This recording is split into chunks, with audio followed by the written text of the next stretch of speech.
ಬರ ಪರಿಸ್ಥಿತಿ ಹಾಗೂ ಕುಡಿಯುವ ನೀರಿನ ನಿರ್ವಹಣೆ ಸೇರಿದಂತೆ ವಿವಿಧ ಅಭಿವೃದ್ಧಿ ವಿಷಯಗಳ ಕುರಿತು ಯಾದಗಿರಿಯಲ್ಲಿ ನಿನ್ನೆ ವೈದ್ಯಕೀಯ ಶಿಕ್ಷಣ ಹಾಗೂ ಕೌಶಲ್ಯ ಅಭಿವೃದ್ಧಿ ಸಚಿವ ಡಾ ಶರಣಪ್ರಕಾಶ್ ಪಾಟೀಲ್ ಪ್ರಗತಿ ಪರಿಶೀಲನಾ ಸಭೆ ನಡೆಸಿದರು.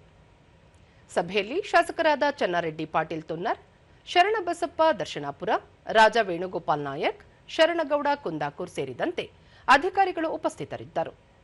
ಈ ವೇಳೆ ಕುಡಿಯುವ ನೀರು, ಬರ ಪರಿಸ್ಥಿತಿ ಹಾಗೂ ಸಾರ್ವಜನಿಕ ಮೂಲ ಸೌಲಭ್ಯಗಳಿಗೆ ಸಂಬಂಧಿಸಿದ ಸಮಸ್ಯೆಗಳನ್ನು ತ್ವರಿತವಾಗಿ ಪರಿಹರಿಸಲು ಅಧಿಕಾರಿಗಳು ಕೇಂದ್ರ ಸ್ಥಾನದಲ್ಲೇ ಇದ್ದು ಕಾರ್ಯನಿರ್ವಹಿಸುವಂತೆ ಸಚಿವ ಡಾ ಶರಣಪ್ರಕಾಶ್ ಪಾಟೀಲ್ ಸೂಚಿಸಿದರು.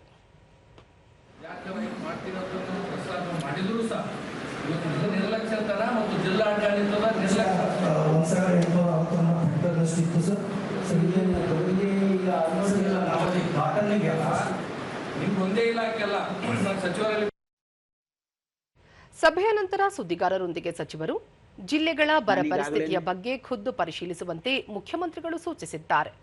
ಮಳೆ ಕೊರತೆ ಹಾಗೂ ಬೆಳೆ ಹಾನಿಯ ಬಗ್ಗೆ ಪರಿಶೀಲಿಸಲಾಗುತ್ತಿದ್ದು, ಯಾದಗಿರಿ ಹಾಗೂ ಗುರುಮಿತ್ತಲ್ ತಾಲೂಕಿನ ಬರಪೀಡಿತ ಪ್ರದೇಶಗಳಿಗೆ ಖುದ್ದು ಭೇಟಿ ನೀಡಿ ಬೆಳೆ ಹಾನಿಯ ವಾಸ್ತವ ಸ್ಥಿತಿ ಪರಿಶೀಲಿಸಲಾಗುವುದು.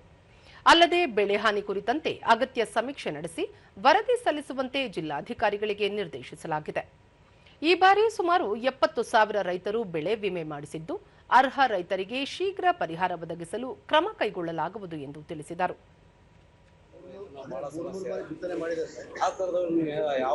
ಇಲ್ಲ, ಈಗ ನೋಡಿ, ನಾವು ಅದಕ್ಕೇನೆ ನಾನು ರಾಯಚೂರು ಇನ್ಚಾರ್ಜ್ ಇದ್ದೆ, ರಾಯಚೂರಿಗೂ ಹೋಗಿದ್ದೆ. ಅಲ್ಲಿ ಈಗ ಯಾದಗಿರಲ್ಲೂ ಕೂಡ ನಮ್ಮ ಗಮನಕ್ಕೆ ಬಂದಿರತಕ್ಕಂಥದ್ದು, ಈಗ ಸದ್ಯಕ್ಕೆ ನಮಗೆ ಮಳೆ ಬಂದಿದೆ. ಆದರೆ ಮಧ್ಯದಲ್ಲಿ ಭಾಳ ಡ್ರೈ ಸ್ಪೆಲ್ ಆಗಿರೋದ್ರಿಂದ ನಮಗೆ ಉದ್ದು ಹೆಸರು ಭಾಳ ಡ್ಯಾಮೇಜ್ ಆಗಿದೆ. ಇದಕ್ಕೆ ನಾವು ಈ ಸರಿ ಇನ್ಶೂರೆನ್ಸು ಕೂಡ ಸಾಕಷ್ಟು ಜನ ಮಾಡಿದ್ದಾರೆ. ಕಳೆದ ಸಾರಿಗೆ ಹೋಲಿಸಿದ್ರೆ 10,000 ಇತ್ತು, ಈ ಸರಿ 70,000 ಸುಮಾರು ಆಗಿದೆ. ಅದಕ್ಕೆ ಈಗಾಗಲೇ ಡೆಪ್ಟಿ ಕಮಿಷನರ್ಗೂ ಕೂಡ ನಾನು ಕೇಳಿದೆ, ಅವರು ಮಿಡ್ ಸೀಸನ್ ಅಡ್ವೈಸರಿನೂ ಅನೌನ್ಸ್ ಮಾಡಿದ್ದಾರೆ, ಅದಕ್ಕೂ ಕೂಡ ಪರಿಹಾರಕ್ಕೆ ಬರೆದಿದ್ದಾರೆ. ಸಭೆಯ ಬಳಿಕ ಸಚಿವರು ಮುಂಡರಗಿ, ರಾಮಸಮುದ್ರ ಸೇರಿದಂತೆ ವಿವಿಧ ಗ್ರಾಮಗಳ ರೈತರ ಜಮೀನುಗಳಿಗೆ ತೆರಳಿ ಬೆಳೆ ವೀಕ್ಷಿಸಿ ರೈತರೊಂದಿಗೆ ಸಮಾಲೋಚಿಸಿದರು.